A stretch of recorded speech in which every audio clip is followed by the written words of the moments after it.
Bueno, ya se encuentra en librerías Políticos al Diván. Estamos hablando del volumen 2, porque el psicólogo Federico Medina ha vuelto a colocar allí en el diván, en este caso, a un nutrido grupo, deberíamos decir, de políticos uruguayos, de precandidatos a las elecciones nacionales. Y bueno, nos propone desde allí realizar un análisis e ir conociendo en puntos de vista totalmente diferentes. En un trabajo, primero que nada, la bienvenida. Muy buenos días. Buenos días, Fede. En un trabajo que tiene que ver también con una investigación de promesas realizadas, historias de vida, biografías, sí, etcétera, etcétera. Sí, sí, la forma que yo encontré para trabajar, porque no los conozco a ninguno personalmente, pero lo que hice fue mirar un montón de entrevistas, por ejemplo, cuando vino algún candidato acá, a este programa, bueno, leer sus discursos, todas sus notas de prensa, y con eso armé algo así como un análisis un poco ficcional, porque la verdad es que, bueno, lo que está ahí, bueno, si es serio o poco serio, bueno, hay un equilibrio ahí un poco difícil de conseguir. Pero bueno, con herramientas del psicoanálisis y con un poco o mucho de humor, el lector dirá cuánto tiene de verdad. Intentamos algunas conclusiones sobre cada uno de los candidatos, le dedicamos un capítulo a los que están ahí en el pelotón de más arriba y en el capítulo final están todo el resto. Claro, pero lo que pasa es que la realidad en algunos casos está superando la ficción, ¿no? Exactamente. Digo, exactamente. Ese es el problema que corre tu trabajo. Sí, sí, sí. Bueno, es cierto que los candidatos en campaña se arman una especie de personaje para presentarse en sociedad o para volver a presentarse en sociedad, como en el caso de Larrañaga. No sé, por ejemplo, en el caso de él, se armó un personaje que es algo así como un luchador, un guerrero de tantas batallas que, bueno, que se vuelve a subir a ese escenario que le cuesta tanto, a esa escalera que ha subido tantas veces como es la del Partido Nacional. Pero de todas formas, a pesar de todas esas derrotas, lo vuelve a intentar. Y bueno, la situación de campaña electoral, es una situación preciosa, ideal, para tomar contacto con estos seres humanos, sí, pero personajes también. Ahí está, ¿y cuán caricaturas se terminan convirtiendo estos seres humanos? Sí. Y quizá en comparación con otras campañas, ¿no? Porque esta tiene como tintes especiales. Sí, sí, y no sé, me da la sensación, con mucho respeto, que cada vez es más necesario caricaturizarse, simplificar el personaje, que los rasgos sean más gruesos, porque es cierto, uno con el humor intenta que sean todavía más gruesos, pero en algún caso en particular es cierto que casi no es necesario. Dicho esto con el mayor de los respetos para cada uno.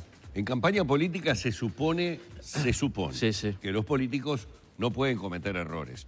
Para ello tienen un grupo de gente, de asesores que les dicen muchas cosas, sí, ¿no? Yo he participado en alguna anterior ya hace muchos años y a veces hasta el color del traje para aparecer en televisión procura agradar, o se sabe que determinado color agrada más. Hay pequeños tics, como el pasarse la mano por el pelo, que ha sido famoso en varios políticos, que también es recomendado por quienes en alguna oportunidad hemos asesorado en el tema imagen.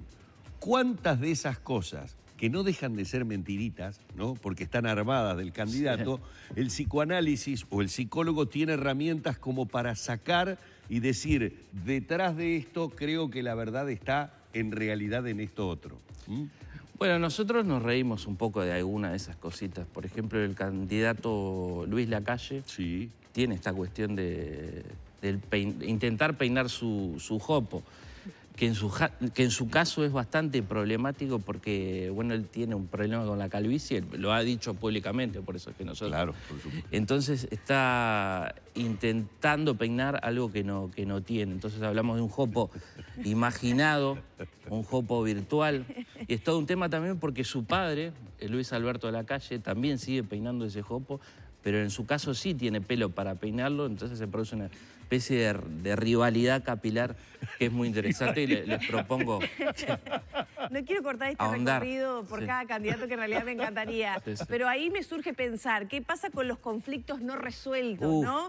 En este análisis psicoanalítico que haces de los candidatos, así como descubrís características, probablemente has descubierto conflictos no resueltos que todos tenemos, ¿no? Sí. ¿Y ahí cómo se presenta? Bueno, voy a poner un caso, siempre con mucho respeto. Por supuesto. Por supuesto.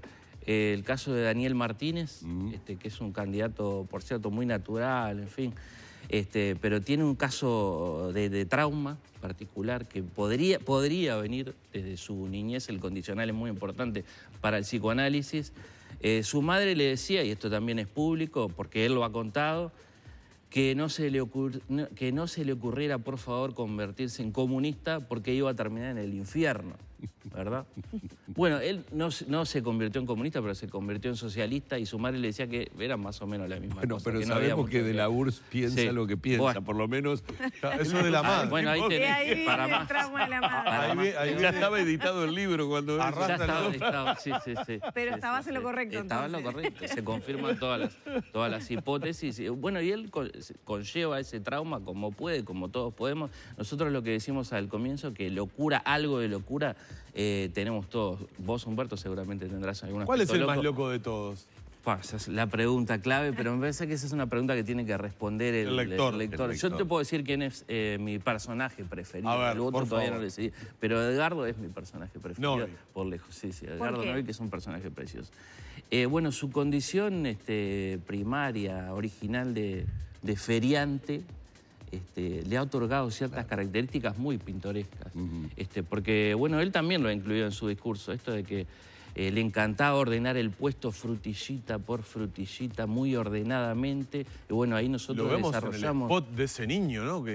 Claro. Del niño que va trabajando y viendo cómo ¿no? Él bebe prácticamente en cada oportunidad que tiene de esa infancia, de esos orígenes. Total. Y es más, algún humorista de los que existen en personajes radiales muy escuchados, hablan permanentemente cuando quieren caricaturizarlo, justamente. Yo empecé cargando cajones a los 14 años, o sea, como una forma de recoger lo que es la característica de él.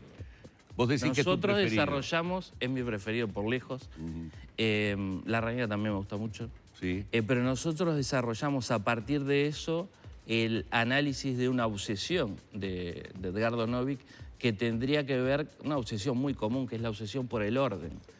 Le conlleva eso mucha energía, porque es cierto, empezó por las frutillitas, siguió por el calzado deportivo, que si ustedes se fijan bien en una de sus tiendas está perfectamente ordenado. Y bueno, hay que ver si nos quiere ordenar a nosotros mismos, uruguayos y uruguayas, como si fuéramos... Ese orden tiene rasgos de TOC. Exactamente, claramente. ¿Trastorno obsesivo-compulsivo? Tiene otros traumas también, Edgardo, pero bueno, les invito a... Que lo vean en el libro. Decías de la Rañaga, y cuando hiciste referencia a él en la nota, vos sabés que se me vino por primera vez, nunca lo había asociado, cuando hablaste de ese luchador que se vuelve a levantar. Me hizo acordar una emblemática figura, casi, yo diría casi, atención lo que digo, a la altura de Obdulio Varela, que fue Dogomar Martínez. Es verdad. Dogomar, para las generaciones más jóvenes, un gran boxeador uruguayo que tuvo su momento de mayor éxito en una pelea que perdió con Archimur. ¿Pero por qué? Porque le bancó. Porque le bancó y porque estoicamente se reponía frente a la superioridad enorme del rival que le reconoció. Iba lona y se levantaba. Entonces, digo, me lo imaginé a la Rañaga siendo una especie de Dogomar. Sí. Bueno, esto tiene, la situación de campaña tiene una cuestión muy cinematográfica, también por los avisos, ¿verdad? Y bueno, cada uno lo aprovecha como puede, pero también hay esto de lo heroico, de lo épico, de, bueno, salvar a este país, o algo así, no sé. O algo así. Y entre esos traumas sin resolver también se develan miedos. Por supuesto, sí. Bueno, no es por volver con Martínez, pero a Martínez se le generó un miedo o algo así por el demonio. El demonio. Por el demonio, por la figura demoníaca. Entonces lo repite mucho en su discurso. Lo tiene muy presente. En el caso de Carolina Cose, para mencionar otro ejemplo, hay una cuestión, por ejemplo, muy interesante de lo distante. De mantenerse extremadamente serena, pero también muy distante. Muy distante. Y entonces yo lo que sugiero ahí, que podría haber, es esta cuestión general de mucha serenidad en el discurso público, pero una intensidad emocional ahí latente, siempre presente, que bueno, como parte de sus características de personalidad. Y destaco también, porque hay una mirada de la salud mental que a mí me gusta en particular, que es esto también de que en cada capítulo se destacan aspectos sanos de la personalidad de cada uno. Pensando que la locura puede tener que ver con algo vinculado a un malestar, pero también puede ser un aspecto sano. Un poco de locura puede ser sana hasta cierto punto. Hablabas de tus personajes, llamémosle preferidos desde el punto de vista psicológico o para la construcción, en definitiva, de una obra literaria, que es Los políticos al diván. Te voy a poner en la otra esquina. ¿Quién te generó más dificultad? ¿A quién fue más difícil? Yo tengo una sospecha, pero ¿quién te fue más difícil escudriñar un poquito más allá de lo que vemos los ciudadanos comunes? Hay candidatos que no tenemos demasiados datos sobre ellos porque son muy nuevos, porque aparecieron hace poco. Sartori. El caso de Sartori, claramente. Y ahí lo que me pareció interesante, más allá de su locura, es su entusiasmo. Tiene un entusiasmo, hasta podríamos decir, desmedido. Iba a decir eso, no es demasiado para ser uruguayo. Está pasado de rosca, digamos. Mira a correr de las claro. y sale corriendo y abraza gente y son partidarios, no partidarios, y te lleva puesto. En el libro planteás un Sartori o son muchos Sartori, pero yo creo que hay muchos Sartori. Creo que llegaste ahí al punto clave de las conclusiones.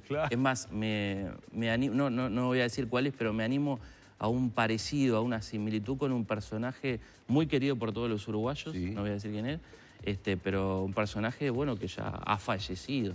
Pero vuelvo a lo del entusiasmo, es rarísimo para un uruguayo. Y yo lo que planteo que puede que tenga que ver con que hace muy poquito que está acá en Uruguay. Que en algún momento se le va a ir... Al uruguayo le pregunto, ¿cómo andás hacia acá? Bien, a él le va bárbaro. Me va genial. Le va bien. Le va bárbaro. Pero yo creo que si se queda a vivir en este país, ese entusiasmo se le va yendo progresivamente.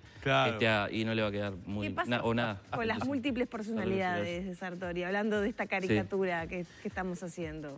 Bueno, yo creo que hay parte de él que es natural, porque está instalado un discurso de que es un personaje, vuelvo a esto de lo diabólico también. Hay una cosa que es natural de él, de su juventud también, y creo que de sus ganas natural.